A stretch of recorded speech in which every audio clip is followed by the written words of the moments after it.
Mike. Yeah, that's just Okay, and are we good with the live stream? Okay, thank you. Well, I will call to order this meeting of the Westland City Council. It is Monday, June 2nd, 2025.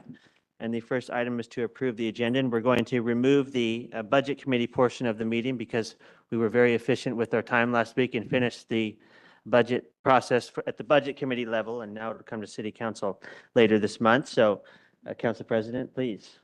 Thank you, Mayor. I move to approve the agenda for the Monday, June 2nd, City Council work session, removing item number 4. Okay, it's been moved and seconded to approve the agenda for the Westland City Council meeting, removing item 4. Any discussion? Seeing none, call the roll. Councilor Bonington, Yes. Councilor Bright, Yes. Council President Baumgartner, Yes. Councilor Gruner, Yes. Mayor Bielostowski. Yes. Thank you. So with that, we will move to public comments if we have any. No, we do not. Okay, then we'll move on to the mayor and council reports. So reports from community advisory groups or city business in general. Councilor Bright, please. So last week was all budget all the time. I participated as a budget committee member for the Water Environment Services budget that was approved by the budget committee on Tuesday. And then, of course, we had our own city budget. We also, on last Wednesday, adopted the South Fork Water Board budget. So I've been thinking budgets a lot. Also attended the Transportation Local Leader Roundtable with other counselors where we got to talk to our state representatives about upcoming transportation bill. And we went to I went to the Oregon City Business Alliance where they had a presentation on tax increment financing. So it was a busy week. Thank you for that report. And wow, you had another budget committee meeting for this other organization, even in addition to ours.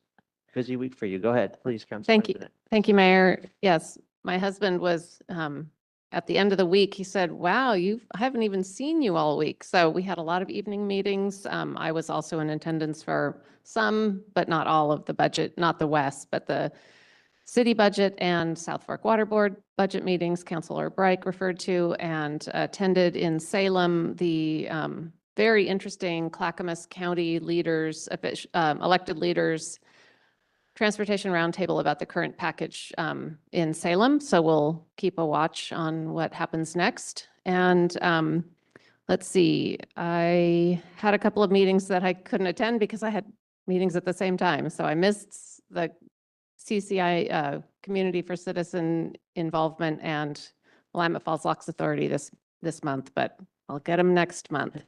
And this weekend, I'm going to visit the Yakima Nation with some members of the Willamette Falls Trust to appreciate the Treaty Day celebration that they have annually. So I'm looking forward to that. That's it. Thank you, Council President. Councilor Groner, please. Yes, on May 20th, I was at the Library Advisory Board. They introduced a new library staff member, Abby Siegel, discussed statistics.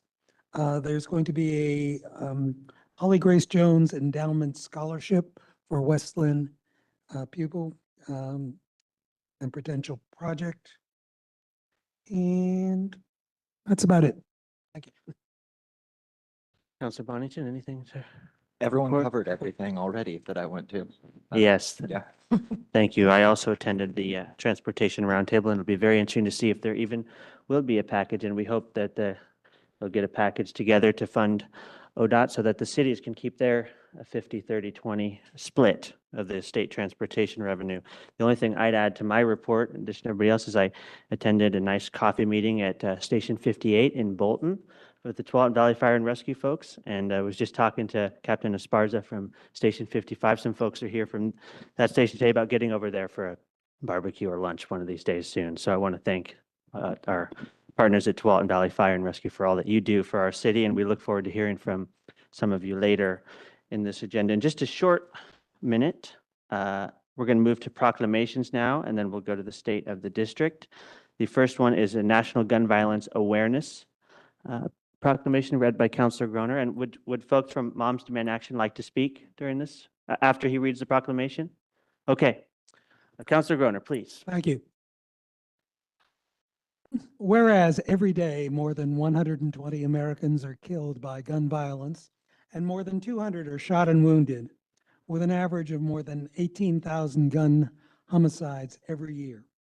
And whereas Americans are 26 times more likely to die by gun homicide than people in other high-income countries, whereas Oregon has an average of 600 gun deaths every year, a crisis that costs the state $8.1 billion each year, of which $89.1 million is paid for by taxpayers. Oregon has the 34th highest rate of gun deaths in the United States. And whereas gun homicides and assaults are concentrated in cities, with more than half of all firearms-related gun deaths in the nation occurring in 127 cities, and whereas cities across the nation, including West Linn, are working to end senseless violence with evidence-based solutions, whereas protecting public safety in the communities they serve is the mayor's highest responsibility, whereas support for the Second Amendment rights of law-abiding citizens go hand in hand with keeping guns away from people with dangerous histories, and whereas mayors and law enforcement officers, in partnership with local violence intervention activists and resources, know their community best and are the most familiar with local criminal activity and how to address it, and are best positioned to understand how to keep their citizens safe. And whereas gun violence prevention is more important than ever, as we see an increase in firearm homicides and non-fatal shootings across the country, increased calls to domestic violence hotlines, and an increase in city gun violence. Whereas in January 2013, Hadiyah Pendleton was tragically shot and killed at age 15. And on June 6, 2025, to recognize the 28th birthday of Hadiyah Pendleton, born June 2nd, 1997, people across the United States will recognize National Gun Violence Awareness Day and wear orange in tribute to Hadiyah Pendleton and other victims of gun violence and the loved ones of those victims. Whereas the idea was inspired by a group of Hadiyah's friends who asked their classmates to commemorate her life by wearing orange. They chose this color because hunters wear orange to announce themselves to other hunters when out in the woods. And orange is a color that symbolizes the value of human life. And whereas anyone can join this campaign by pledging to wear orange on June 6th, the first Friday in June of 2025, to help raise awareness about gun violence. And whereas by wearing orange on June 6, 2025, Americans will raise awareness about gun violence and honor the lives of gun violence victims and survivors. And whereas we renew our commitment to reduce gun violence and pledge to do all we can to keep firearms out of the hands of people who should not have access to them, and encourage responsible gun ownership to help keep our families and communities safe. Now, therefore, be it proclaimed by the City Council of the City of West Linn that the first Friday in June, June 6, 2025, is National Gun Violence Awareness Day. We encourage all citizens to support their local community efforts to prevent the tragic effects of gun violence and to honor and value human lives. Thank you. Thank you, Councilor Groner, for that proclamation, and we'd like to welcome up. Just state your name for the record, please, and take it away. Thanks for being here. Glad we could get you in before you got to go pick up the kids from school.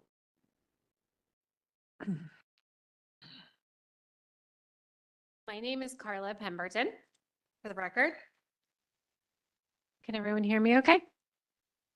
Thank you, City of West Linn and members of the Westland City Council for issuing the 2025 National Gun Violence Awareness City Proclamation. Wear orange with us on June 6th and the rest of the weekend through the 8th to honor survivors and build community with those working to end gun violence.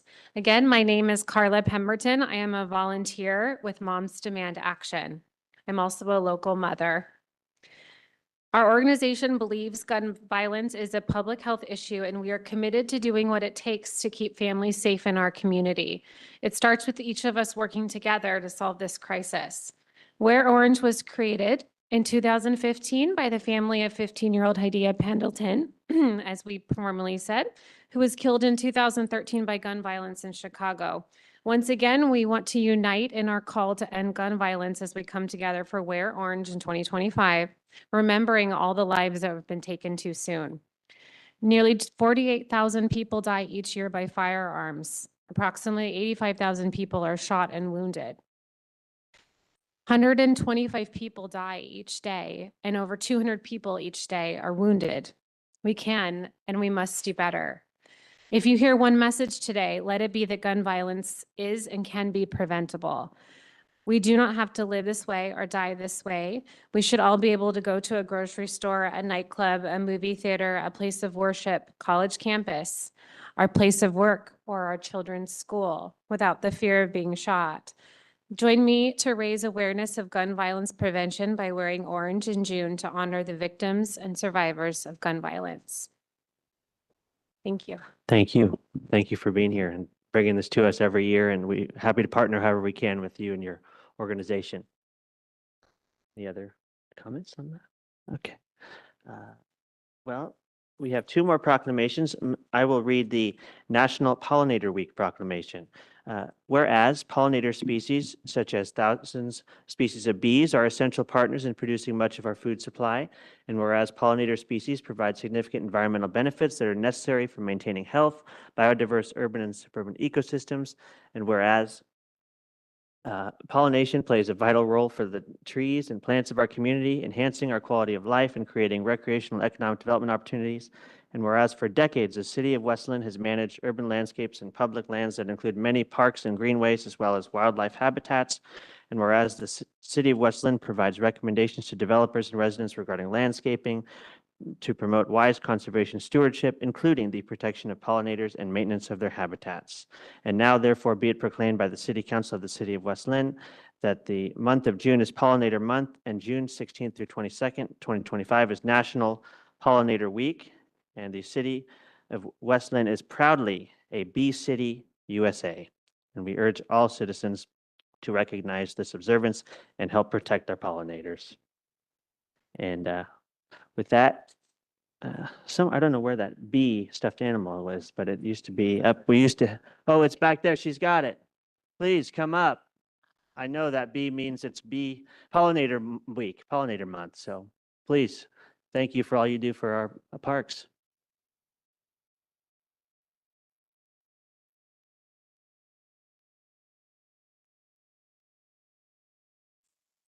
We love the pollinator garden down in Mary S. Young. Look at that all the time. Go for a walk.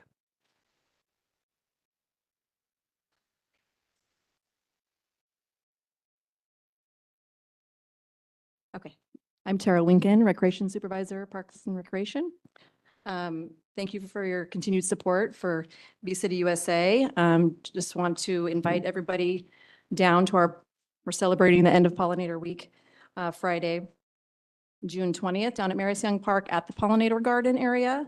We're going to have flower giveaways, some plant sales by Stafford Ridge Nursery, crafts for the kiddos, a pollinator scavenger hunt with the Youth Advisory Council. And then we're going to have some educational booths, Oregon State University Master Gardeners, OSU Bee Stewards, Backyard Bird Shop, the Humble Habitat, and the Westland Garden Club will be down there. So hope you can come on by 4 to 7 down to Mary's Young Park. And thank you for your support. And that was June 20th? Yes. Okay, Friday, June 20th. Yep. Thank- And Willa is, the city mascot.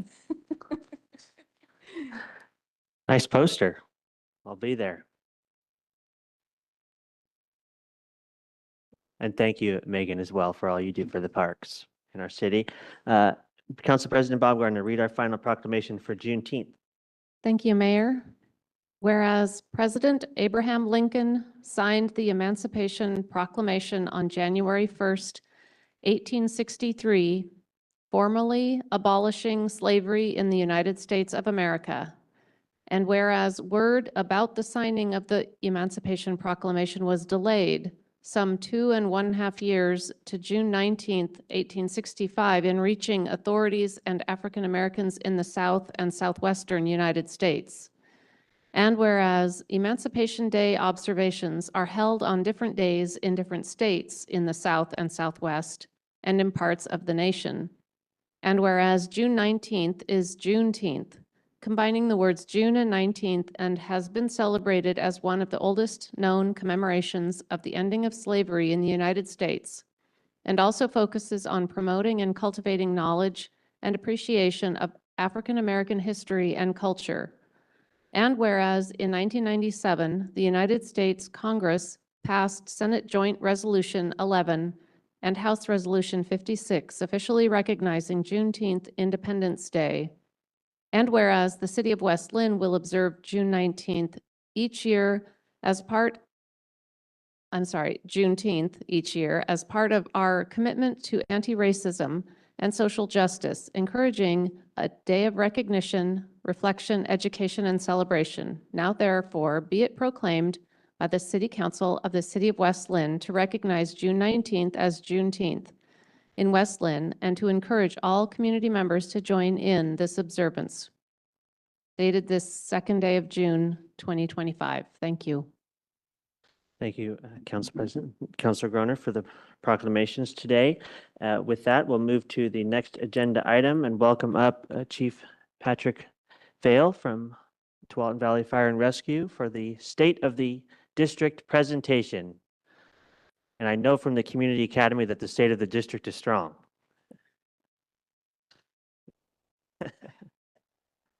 We appreciate all that you guys do. So thank you for being here.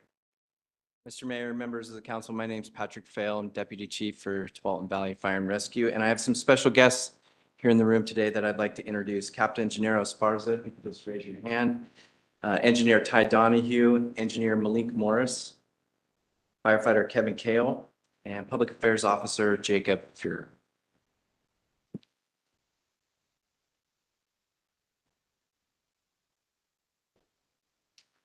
Uh-oh. There we go. I'd like to cover a couple topics here today with you. Our 2024 wildland or wildfire deployments, a response snapshot of West Lynn service area, some exciting stuff that's happening in EMS, a recap of our local option levy, where we're at with recruitment, both external and internal, and cover some of our bond and capital projects. There we go.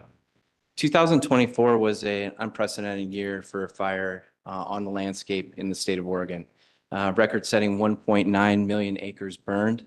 The state deployed through the Oregon State Fire Marshal's Office 88 task forces. A task force is 2 engines, 2 light brush rigs, and a battalion chief. So to put that in scale for you, the amount of apparatus and personnel that were deployed to protect structures across the state was record-breaking for us. And then 2025 hit and the fires in Palisades happened. We deployed 14 firefighters down to Southern California for a block of time and 1 battalion chief to oversee the 370 Oregon firefighters that were deployed. Within the first 24 hours, State Fire Marshal's Office spooled up 370 firefighters to deploy through a GMAC down to the state of California. We deploy on a GMAC, either they're coming our way or we're going their way about once a year. So this has turned into a pretty regular thing. In preparation, every year, this is our time that we prepare for wildfire. Our crews are working at Jenkins Estates, which is in Beaverton until the end of June to get ready for this year's season. We're really focused on structural protection as wildfires impacting urban areas more and more. This is a snapshot of a dashboard, a response dashboard of the city limits of West Lynn. If you'll notice up at the top, around 1,800 incidents, that doesn't fully capture all of the incidents that 58s, 59s, and Truck 55 are running. That's just in the city limit. So it's not in your unincorporated or your rural areas, and it doesn't count their mutual aid response. If you look down just a little further on the left-hand side, we have some major buckets of data: EMS, fire, hazard, service, good intent, false alarm, natural condition, and other. And then when you look below that, you'll see dispatched as and situation found. We track what the dispatcher receives, how they internalize it, how they communicate it out, and what our crews are actually finding. And then to the far right-hand side, you'll see a heat map. The areas that are red are the area, red, orange, yellow are the areas where most call volume is occurring. The red areas are usually where there's skilled nursing facilities or care homes. If you look down farther left-hand side, hour of day, that runs true throughout the entire fire district, 11 cities and 4 counties. People get up, they go to work, call volume starts to tick up.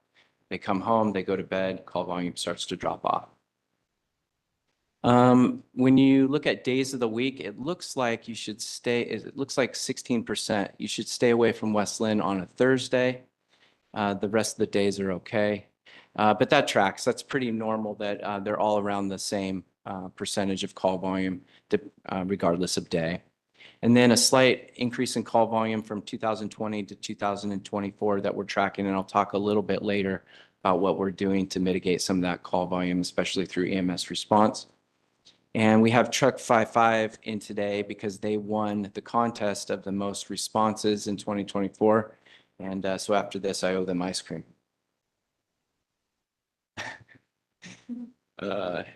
So we know that through demographic studies that we have an aging population, and with comes age as an increased use in the 911 system. Currently, to Walton Valley Fire and Rescue, we're running about 60,000 incidents a year. We can't deploy our way out of this. So we have to figure out new and innovative ways to meet the needs of the community. So one of the first things that we've instituted is advanced practice community paramedics. These people work on a single unit, so they're a single person on a response unit, and they largely work with our customers who utilize 911 as their primary source of healthcare. That does happen, and most of the time they're unaware of the social services that are available, or they have certain medical conditions that don't allow them to necessarily be able to get to those places. So we help try to navigate them in the right lane of medicine and care. And that program so far has been pretty successful. We also started in January an advanced resource medic program. This came through a 2-year grant through the state of Oregon. This has a nurse practitioner on it, as well as a paramedic, and it's one of the first in the region. They mostly respond to facilities to try to keep those residents out of the 911 system. There's not a lot of option for when people need a higher level of care from a skilled nursing facility. So we bring that care to the patients. So this has better outcome for, especially for the elderly. They're exposed to less chances of infection. Plus it keeps them out of the emergency room, which are over the last couple of years we've been experiencing a backup. So Washington County and Clackamas County partnered along with AMR to create a nurse navigation program. These nurses sit at the point of taking the call. So the dispatcher will receive the call from anyone who's called 911. And if it's low acuity, it'll pass through nurse navigation. So the registered nurse on the other end of the line, if they can find alternative forms of navigating that need for that customer, they'll find that and it'll stay out of the 911 system.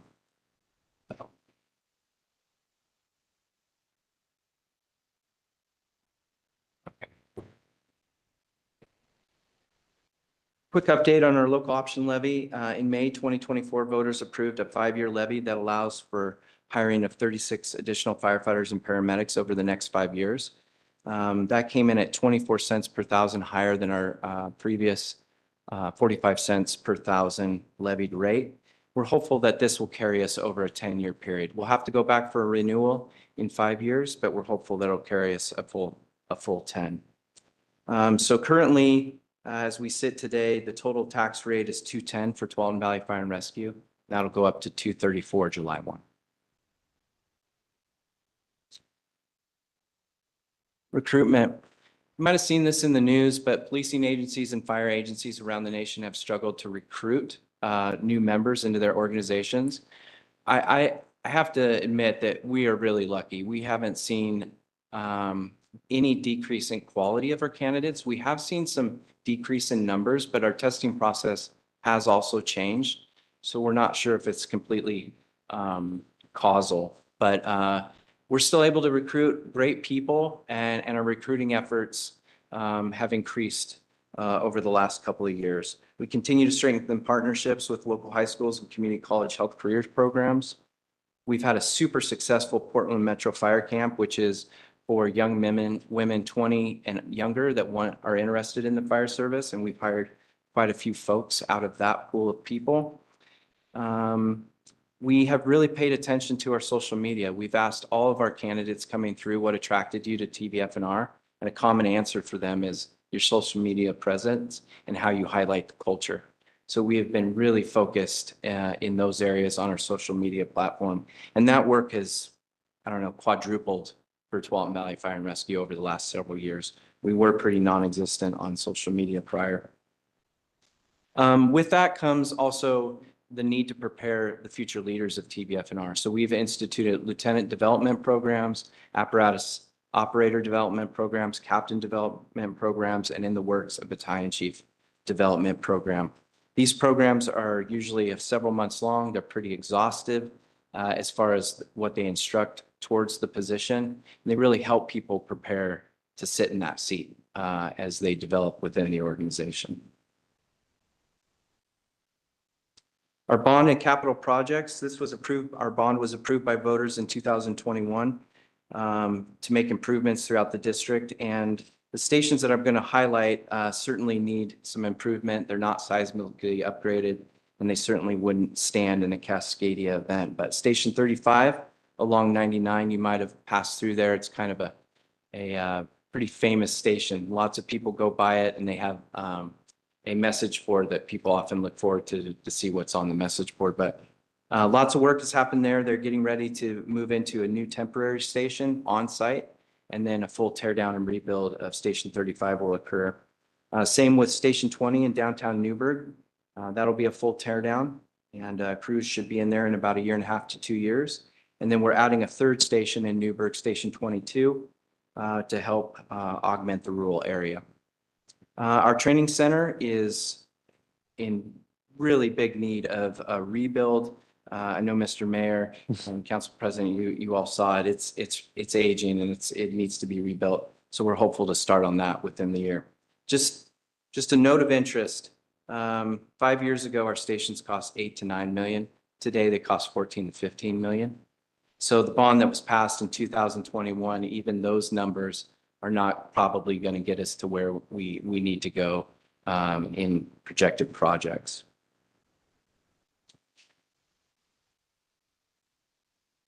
All right, well, this is kind of the end of it. I did want to call your attention to the year in review video. There's a QR code up there. Our staff does a fantastic job of capturing incident video and the things that we've been involved with over the last year that we possibly couldn't cover all here. And they do just an awesome job of making it pretty interesting. So if you get a chance, go to that. And just in final closing, in my role, I interact with 11 cities and 4 counties, and I love this city. It's well run, it's well led, and we're honored to serve you. And it's just so grateful to be a part of this community. So thank you so much, and I'm happy to answer any questions that you might have. Thank you for that wonderful presentation. Any questions? Council President, please. Thank you. And thank you so much for everything you do and for coming to give us this update. And I am compelled to ask a question about that kind of came to my attention after I did the academy almost a year ago. And that is about skilled nursing calls and what I observed, and certainly nothing against the response and the professionalism and the kindness of the firefighters and all of the people who responded. But it did make me question what they were being asked to do. And also, as you pointed out, the outcome for at least one of the two people that I observed, having been called for, ended up going to the emergency room just to get a UTI taken care of, a urinary tract infection, which is very common and very easily treated and also fairly easily diagnosed. So it made me wonder, what as a system, not anything that you're not doing correctly, but how can we all make that a better outcome as you suggested? And I hear what I hear you saying is that TVF&R has taken it upon yourselves to create a different response. But I'm kind of curious about upstream. What could we be doing better? How could these skilled nursing facilities, for instance, be taking care of themselves? Do they have staff? And I know that's not your area to be in charge of them, but I'm just curious from your point of view, what could improve that system if you have any thoughts on that? Yeah, great question. I'll try to answer it as complete and frankly as I can. So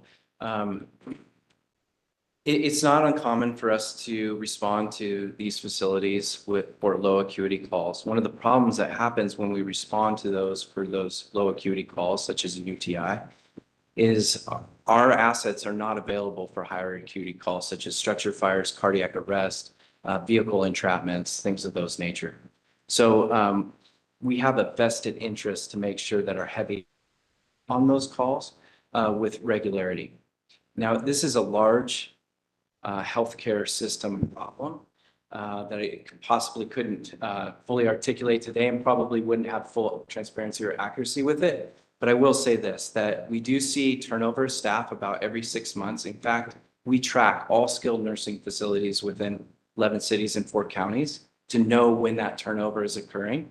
When that turnover occurs, our community risk reduction team goes in to try to educate them on fall prevention, lifting techniques, the things that they're regularly calling crews for and taking them out of service for. We've had some success there. I think it's going to be marginal. I don't think it's going to be that impactful. We instituted the ARM program, Advanced Resource Medic, which responds there with a nurse practitioner. UTIs, they can prescribe medication. We will not be able to deploy in scale to fully limit the problem or even make much of a 1% to 2% impact in our total call volume. You asked what we can do. I believe what we can do is advocate at a legislative level that they're required to have a certain amount of staffing. Under Oregon State Fire Code, they're required to have enough staff to move residents out of the facility if there is a fire alarm that is rarely adhered to. And, they augment their profitability with 911, if I'm frank. So.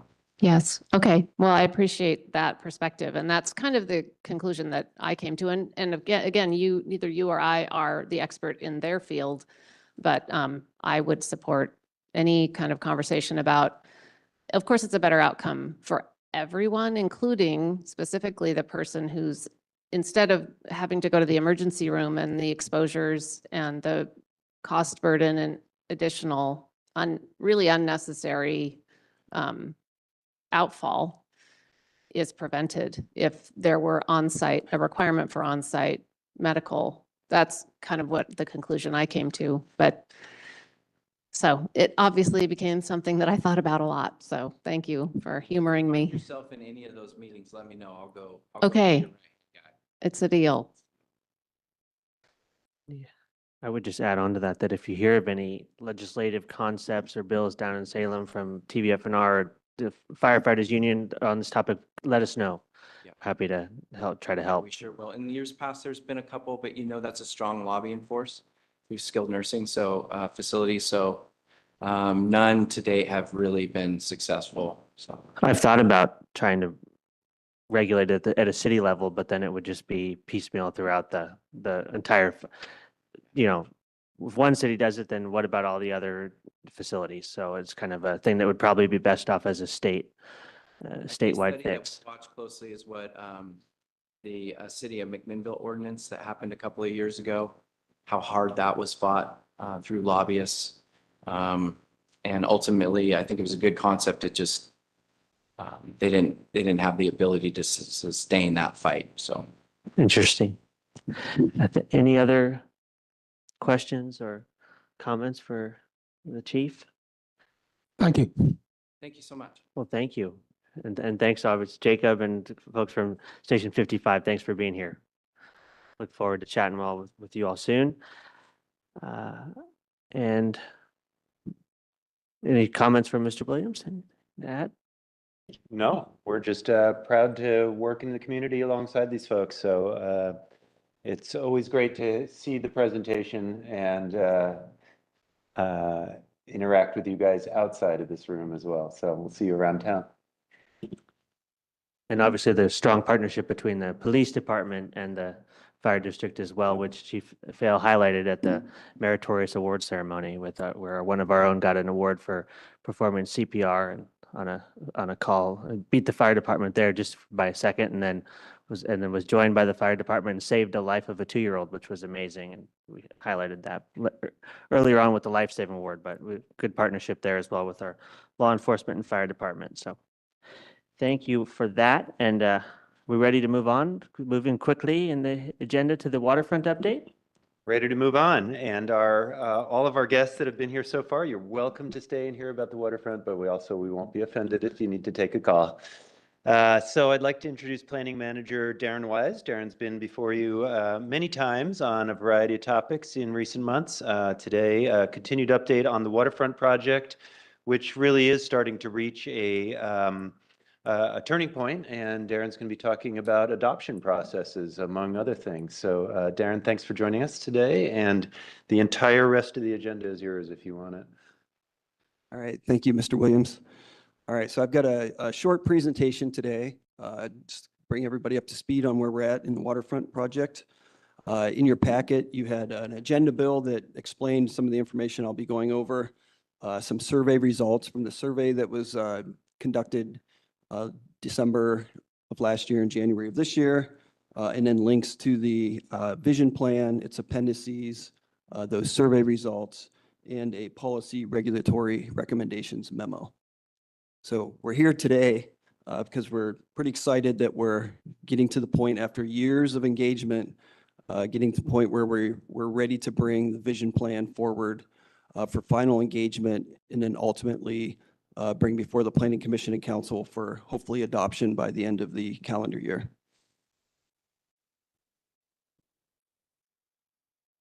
Sorry, got to get my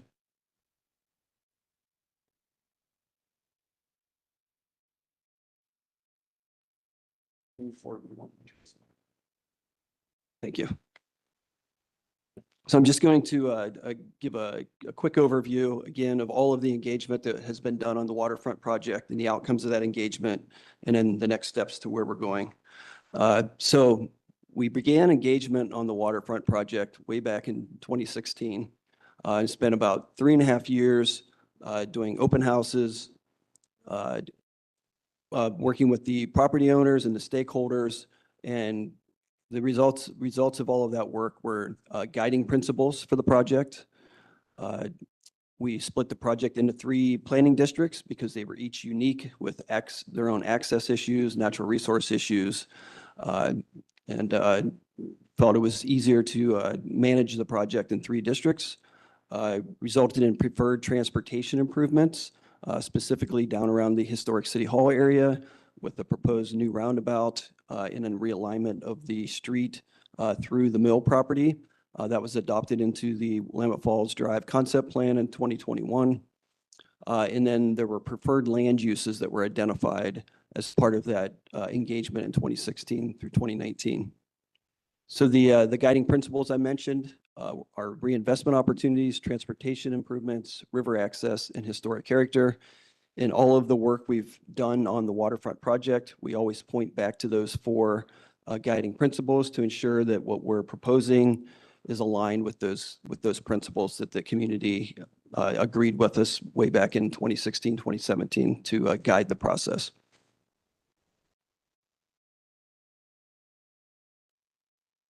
So after that engagement process ended in 2019, of course, we all know COVID-19 happened and put the project on pause for a while.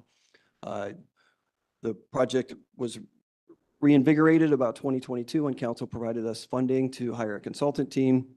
The consultant team was brought on board and developed a draft vision plan, which was available in about January of 2024, which then went through a series of engagement events again. And that vision plan was based on all of the information that was provided to us from 2016 to 2019, trying to visualize that information into a plan that people could respond to. So there's a series of public events, civic group meetings, an online survey, and then the council had appointed a working group, and the working group held several meetings to weigh in on the vision plan. So after all of that engagement, the project team again went back and incorporated that information that we received through the engagement process and updated the vision plan again in September of last year. Again, there were some public events, civic group meetings, stakeholder interviews, property owner feedback, and again, another working group meeting to look at that vision plan. So again, it was incorporated, the feedback was incorporated once again, in the final draft vision plan was produced in December of last year. And that's when we brought on an online survey. It was open from December 18th through January 31st of 2025. Also met with some civic groups and had another working group meeting to put some final input into that draft vision plan. So the online survey results. So again, in your packet, there's more details for each of the 7 questions that were asked and a pie chart that shows how it was all broken out. But this table that I had put into your agenda, Bill, just shows that there was pretty good support for all of the different questions were asked from the overall vision plan to each of the 3 different districts. There was double the agree versus the disagree in all of the categories. So we're pretty confident there's a good community support for the plan. So when we bring it forward, council will feel positive in adopting the vision plan. And as you can see, I have the questions were for instance, the historic City Hall district vision versus district map visuals. And that was just the 2 different pages for each of the 3 districts in the plan. On the left, you'll see the vision. It's written out what the vision is. And then on the right is the visualization of that vision. So those are the questions were being posed to the community.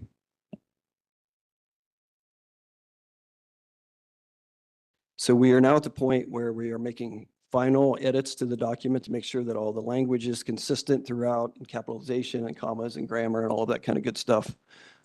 Any final changes that were brought forward from the working group. And we're going to spend this summer, again, going through another engagement process. We have a working group meeting scheduled for July 10th, which will be their final meeting for a final recommendation on the vision plan.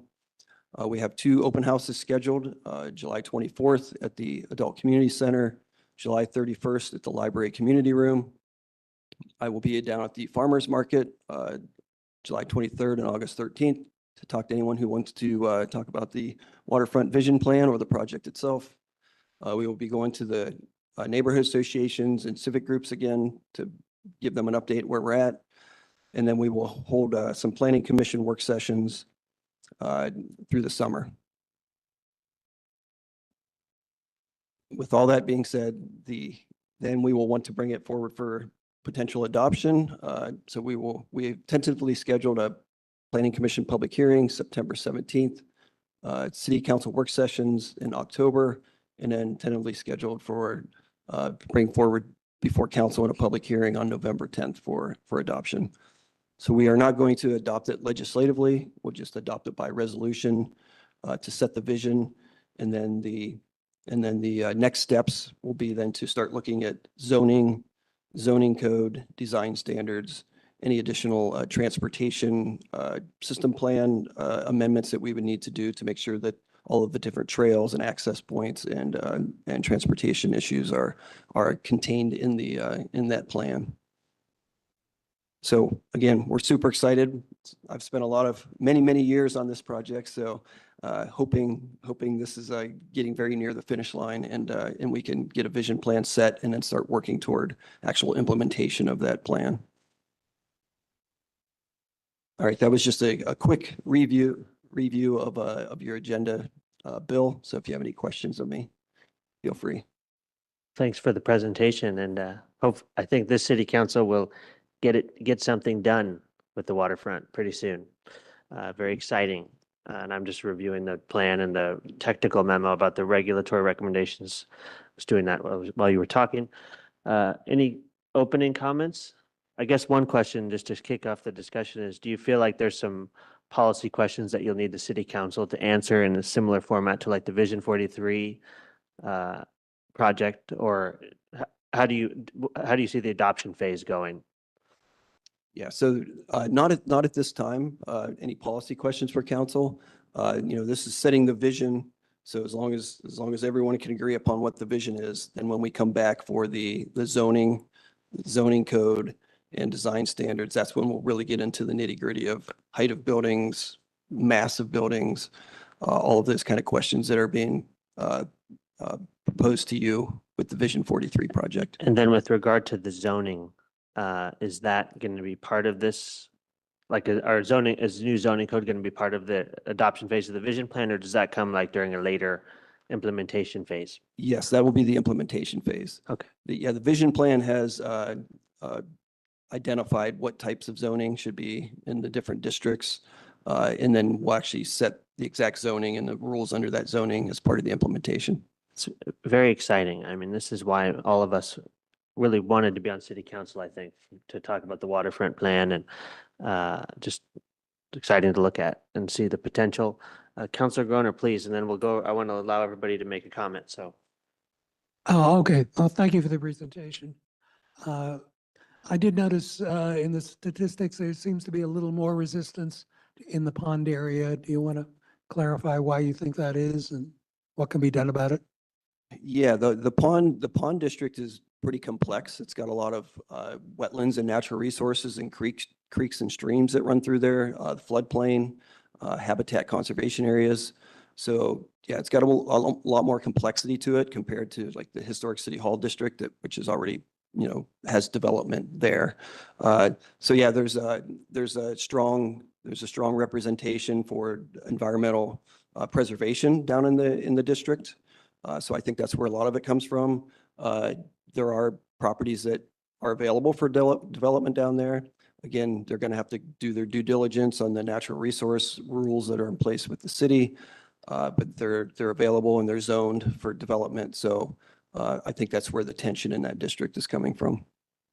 Yes, thank you. Yeah. Go to Councilor Bonington and then Councilor Bragg. Thanks. Well, I'll just say that as a wee child, I remember looking at this and thinking, there are so many cool things that could be done with this space. How is it just sitting like this? And I had that thought all the way until now. It is really cool to be seeing this and be part of it. The pond district, I can understand where there might be opposition, but the other two, did we get any sense of why anyone was opposed to that or didn't felt it fit the vision? Not quite sure about the other two districts, but the other two districts, we do have strong partners in PGE and the Trust, and Belgravia, which owns a big chunk of property. So it's really implementation is really going to come down to working with those folks and probably some public-private partnerships around some of the transportation improvements that will need to be made. So yeah, we really do think the Historic City Hall District is where we'll start because that's the easiest with access and willing partners. So we'll start there and then move down the planning area. Councilor Bragg, any comments? Thank you for the update. I think this is very exciting, and this is actually, a wonderful asset, a gem, so to speak, for the city. And I think once development starts happening and people see how this vision can be implemented, I think there'll be a lot of excitement around it. Council President, please. Thank you, Mayor, and thank you, Planning Manager Wise, for this presentation. And yes, some of us have been aware of this area for quite a long time. a couple of things that come to my mind is I didn't really see in the guiding principles environmental stewardship ranked in there, although I know it's kind of an underlying important aspect, but I just wanted to make sure that that's reflected, because in the community members that I've spoken with, that is kind of an abiding thread throughout.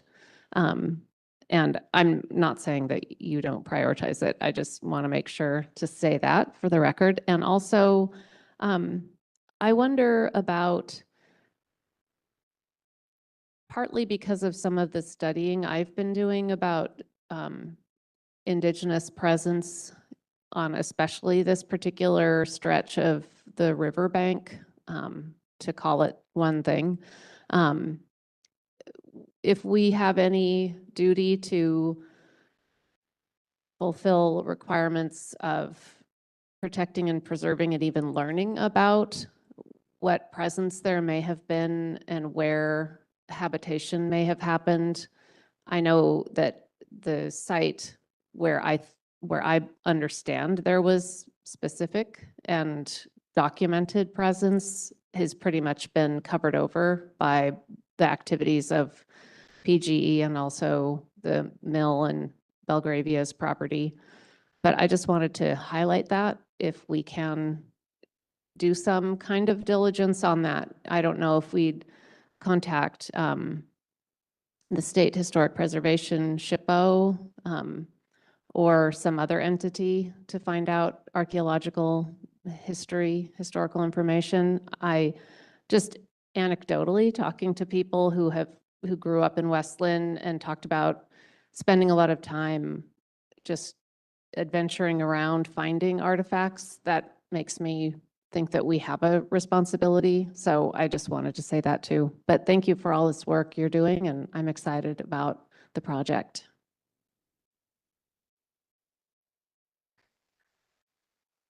Good thoughts. Any other questions or comments, or I guess what are the next steps here?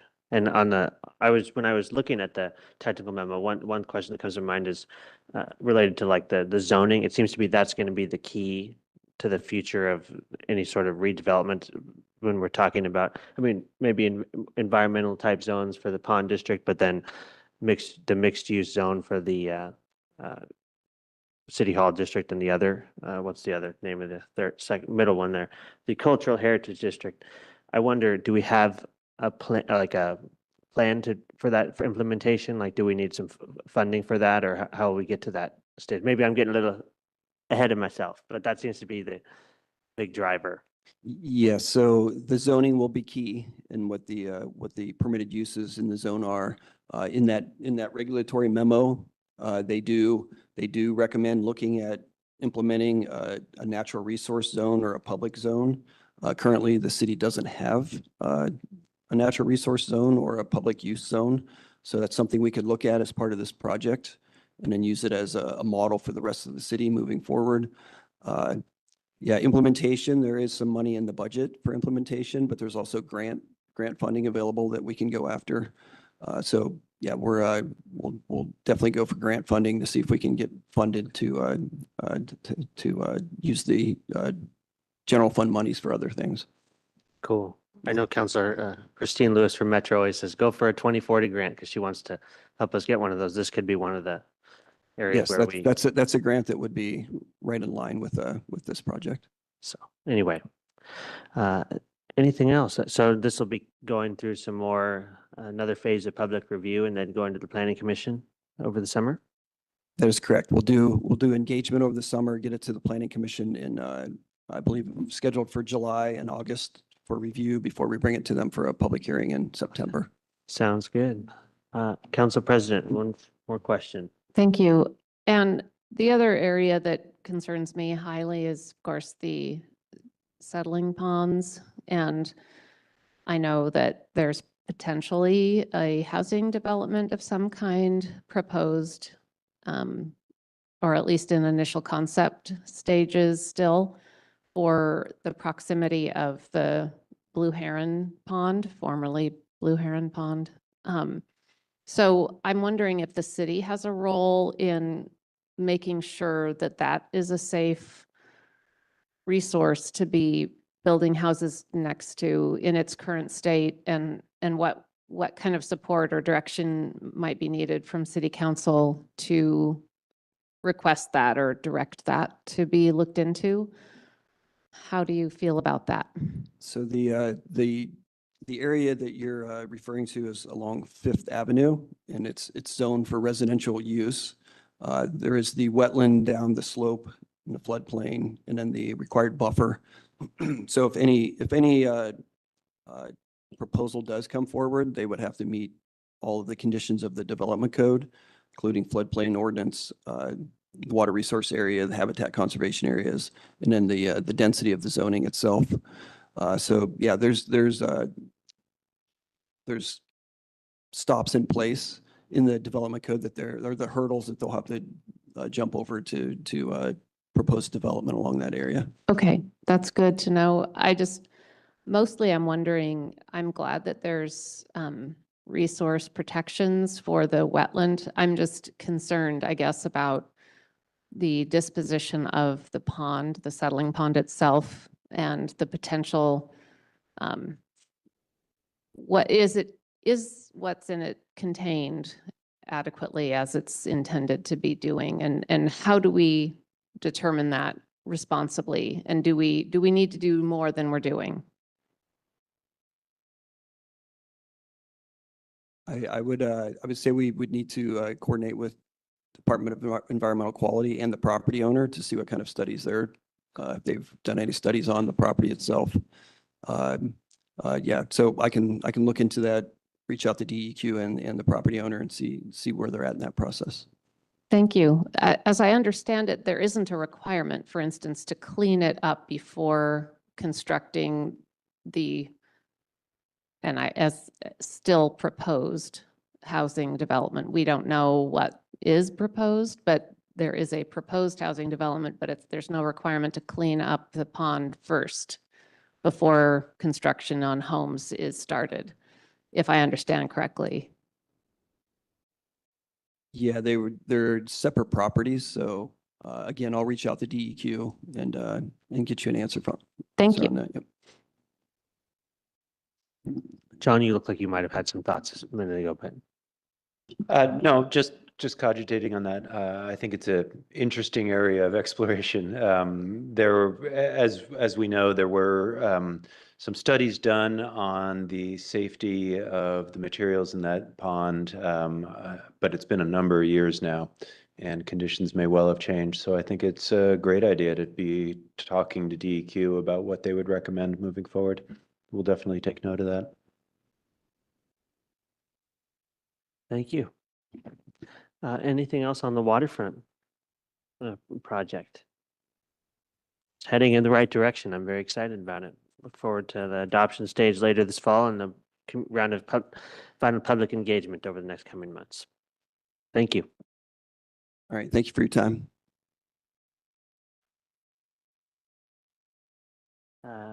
Well, with that, we'll go to the city manager report. Thank you, Mayor. Plenty of time on our hands for this. I actually don't have a lengthy list of topics for you. I wanted to look ahead on your calendar and think a little bit about next steps from some of our budget conversations, if you would. So your next meeting would have been June 9th. We've canceled that because of council calendar. Your next meeting will therefore be June 16th. We'll make that a special meeting. We have a life-saving award at that meeting, which we're excited about. We are hoping to get a conversation about work that the SAB and city staff and a sustainability consultant have been doing with some recommendations for next steps in the area of sustainability, which would be good. Probably the big event at that meeting would be the award of a contract for the construction management and construction of the operations complex. With the bid process complete or nearly complete, we believe that Public Works will be ready to bring that before you, which is going to be a big, big milestone on that project. And then I believe we will also have some of the parking ordinances ready for adoption at that meeting to address some of the nuisance issues you've been hearing about in parking. June 23rd, we will make that a special meeting as well, and that is where the council's actions on the budget process would be. The community grants approval, the budget, the fees and charges, the state shared revenue, all of those elements that have to be done before the end of June would be done at the June 23rd meeting. And that's sort of where I wanted to piggyback in the budget process. There have been conversations about some future year concerns in our budget with the general fund making reserve in 4 years from now or not. Additionally, you and members of the community have talked about possible extra services that the city might want to provide in order to better meet community needs. We have talked in this room about a list of positions and projects that might be of interest as a starting point for that conversation. And I wonder, with the budget meetings behind us, with the budget committee, whether council would like to add that topic to the, I think probably June 16th might be okay, or move it to the work session on July 7th. You don't have to decide that right now because both of those meetings are an extra week away. But just to put that note, if you are ready to start talking about the future in our budget, I think we are ready to go at the staff level. Having those budget meetings behind us is a huge milestone, and we can now focus on sort of next steps in future. We would be happy to support a conversation with that, whether that wants to start here in a council work session or meeting, or whether you want to reconvene the budget committee at some point, or both. We are happy to have that discussion. So I just thought I would put that out there. Those are the two dates that occur to me, June 16th or July 7th as a starting point, or we can push it out farther. Good. Thank you for flagging that. Any comments on that? The statement by Mr. Williams. Councilor Bonington, please. Yeah, I guess I'm ready for that as well. I think we need to kick off the conversation in here and start looking at where we want to go with ideas like that. And then maybe involve the budget committee or a special advisory group about that. It's just what I was thinking. How does the rest of the council feel about scheduling that agenda item? Kind of a broad agenda item, but it's kind of like looking at the city's financial future and having a discussion about ways to help with the help make sure that the picture doesn't eventually involve deficits. Very concerning just to see what the projections that we saw, and feel like we're a little bit on borrowed time given the nature of it being 9 million projected. Councilor Bright. I like the idea of getting started a little early, but it looks like the June 16th meeting has plenty on it. So I think July 7th would be a good time to start that conversation. And I too am fine with maybe having it as a work session. Obviously, we can invite budget committee members to be in the audience at that, and then later have a joint meeting with the budget committee members. I agree with that. Okay. So Groner, any thoughts? Not to, okay. Agreed. All right. So we will I'll work with the city manager on scheduling that agenda item for work session discussion in early July. And I look forward to that. I think that's a good topic. Seems like every time we go into budget season in Westland, it's status quo and very on the edge towards having to make having deficits. But this year we're lucky we don't have a deficit. We're going to be able to adopt a balanced budget. But I really, as mayor, don't want to preside over a future budget making millions of dollars of cuts. It keeps me up at night. I'm sure it keeps everybody up at night because we have essential services to provide. So I think it's time to start talking about that issue. And I look forward to your leadership, Mr. City Manager, in doing that. You've been here a long time and know the ins and outs, sir. So please continue your report. Anything else for the good of the order from you? I'm good. That was the main item I wanted to cover today. Okay, anything else from the good of the order from the city council? Nice quick hour-long day work session.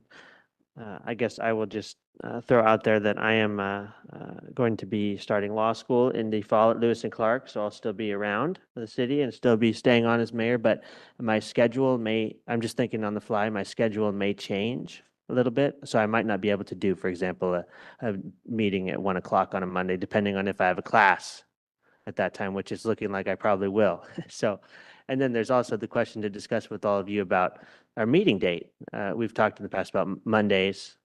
You know, do we want to have a meeting on Monday, or do we want to switch the meeting to a Tuesday or Wednesday? So just putting that thought in everybody's head to talk about over the next few months from the Like, Yeah. I can be flexible, but I'd like it to be a regular pattern. Oh, if I was 100%. No, I am just meaning like usually the city meets on Mondays. Yeah. City council. Does that work for everybody? Or would people rather have it be on some other night? So I'm just putting that out there for folks to talk about. I know we've probably had conversations about that in the past at some of our retreats, but we've never really taken action, and I've been thinking about that, so. I think if we need to do something about the daytime meeting just on Monday, then it might be okay to continue having Monday be nighttime meetings and then Tuesday or Wednesday or whatever for daytimes. We will, just putting that out there for everybody to think about. What day would be best for you all to have the city council meetings? Because since I've been here, it's always been on a Monday, but it could be changed if we want. So with that, I, for one, build my schedule around these meetings, so I just need to know when they're no, going to be. understood. We will revisit the topic in the future. Just think about that. So, seeing no other business, anybody, we are adjourned to 11 p.m. Thank you, everybody. Thank